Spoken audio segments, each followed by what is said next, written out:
Oi. Eu achei interessante como o óculos é o charme, né? Uma perna e a outra sem. Incompleto tal qual somos nós. Mais uma vez aqui na madrugada com vocês. E no meio da minha insônia, eu fiquei pensando sobre os livros que eu costumava ler na minha juventude. Não que hoje eu seja idoso, né? No alto dos meus 15 e 16 anos, eu fui impregnado com aquela onda de vídeos motivacionais e de autodesenvolvimento do YouTube, e não demorou muito para que eu começasse a consumir livros de autoajuda também. No Brasil, o senso comum é que culto é aquele que lê. Então eu sempre fui reforçado a sempre comprar mais livros. O que era lido não entrava muito em julgamento, então eu consumia muito livros de autoajuda sem o menor senso crítico. Acreditava em tudo, recebia tudo, absorvia tudo. Um exemplo que permanece ainda na minha estante é o Alta Eficácia do A.G. Gabriel. É um livro antigo, apesar de 1960 por aí, mas o discurso dele não muda muito dos livros contemporâneos. Quando eu aprofundei os meus estudos em psicologia, eu comecei a pensar mais sobre as lógicas que permeiam esse pensamento da autoajuda. Então, quis vir aqui compartilhar o pensamento com vocês. Vou deixar claro, antes de tudo, que isso são só vídeos de pensamentos e sínteses e filosofias informais de um estudante de psicologia, e a ideia aqui não é vomitar verdades, mas sim criar um espaço interessante para que a gente consiga conversar sobre. E se você discordar do que eu falo, que coisa maravilhosa! É a partir da discordância, das conversas e das análises a partir do que discursamos que podemos produzir novos conhecimentos. Então, se você discorda ou concorda e conseguiu pensar em alguma coisa nova para implementar nesse assunto, por favor, coloque aqui nos comentários. Eu vou gostar de ler. Desde o início da Revolução Industrial, a efetividade sobre o tempo foi considerada um valor crucial para o desenvolvimento da sociedade como um todo. Fazendo um paralelo grosseiro com os dias de hoje, uma revolução do mercado foi entender que a propaganda não só deve ser feita acima do produto. Essa ideia se disseminou tanta que hoje em dia, não mais importante é você somente ser um profissional eficiente, mas você também deve ser um namorado eficiente, um aluno eficiente, um filho eficiente, um pai eficiente, uma pessoa para si mesma eficiente. Onde eu estou tentando chegar é que no subjetivo social, o ser no mundo se tornou também uma questão de produtividade. Você deve produzir para ser alguém valioso. Não somente mais estamos falando de uma linha de mercado, mas estamos falando de uma linha de vida. Pensando um pouquinho em Freud, vamos dizer que nós somos carregados sempre de desejos, de expectativas e de principalmente conflitos. Quem queremos ser, quem somos e quem tememos ser, sempre vão estar em conflito dentro de nós.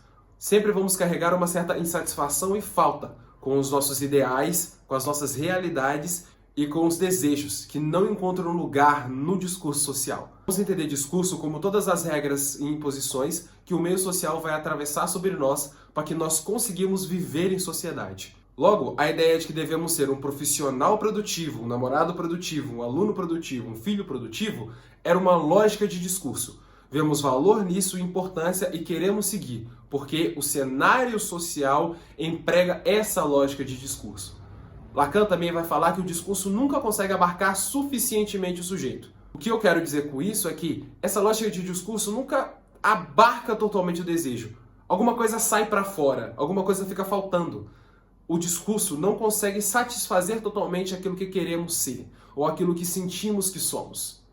Abarcando essas duas ideias do conflito freudiano e do discurso incompleto do Lacan, vamos tentar entender que somos um ser incompleto na lógica social. A gente não consegue se adequar totalmente, e essa não adequação é motivo de uma grande angústia. E lembra da lógica de marketing sobre o sujeito produtivo em todos os âmbitos da sua vida? Então, essas duas coisas vão formar uma união. Você vai ver constantemente, principalmente nas mídias sociais, uma pessoa que consegue fazer tudo, uma pessoa que trabalha 1000 horas por dia, consegue fazer exercícios ainda de manhã, cuida dos filhos, acha tempo para leitura e ainda tem um rosto perfeito. Esse é o perfeito ser produtivo. É um ser que não mais funciona do que como uma propaganda, mas sim como um ideal a ser seguido. Um ser completo. E você, cheio de conflitos e com uma lógica social que não totalmente te satisfaz, se encontra completamente frustrado. Você não entra nessa lógica, mas você quer entrar nessa lógica. Logo, você vai procurar soluções alternativas para se consertar. A ideia é basicamente: poxa, essa pessoa vive uma vida tão perfeita. Ela consegue fazer tudo o que quer e ainda acha tempo para cuidar das pessoas que ela ama. Alguma coisa deve estar muito errada comigo.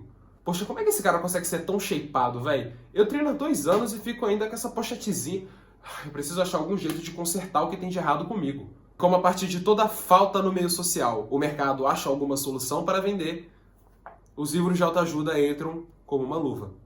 Vamos entender a literatura como também incluída no tempo.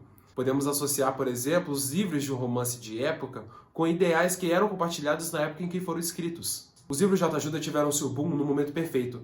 Temos uma legião de pessoas que conseguem se comparar com o mundo inteiro a partir de uma ferramenta presente no bolso deles. Não só se comparar com o mundo inteiro, mas sempre se comparar com a versão publicitária dos seres. Tudo aquilo divulgado nas redes sociais é um produto perfeitamente planejado, mas a ideia de que aquilo é feito naturalmente impregna na psique do telespectador, que só causa mais angústia, que só causa mais inadequação. A procura por livros de autoajuda vai parecer como um sonho, como a ideia de que em algumas páginas e alguns modelos para ser feliz e ser produtivo, você vai conseguir satisfazer essa inadequação.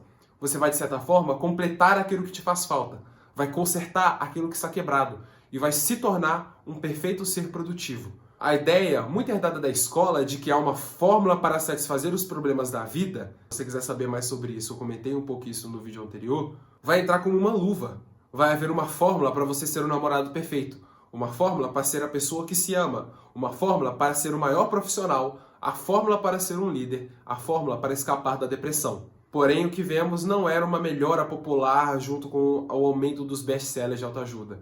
O que vemos são doses de motivações temporárias, soluções generalizadas que não vão se adequar aos indivíduos. E sempre a promessa de que no próximo livro, na próxima capa, na próxima livraria, vai ter a solução para todos os seus problemas de performance. Talvez seja interessante a gente não pensar em como ser mais performático, mas sim questionar a ideia de por que temos que ter tanta performance. Que as raízes históricas abarcam isso e como hoje o mundo reforça constantemente esses padrões. E aí, gostou do pensamento? Concorda? Discorda? Comenta aqui nos comentários que eu quero saber. Meu nome é Ícaro Chadid e muito obrigado por ver esse vídeo.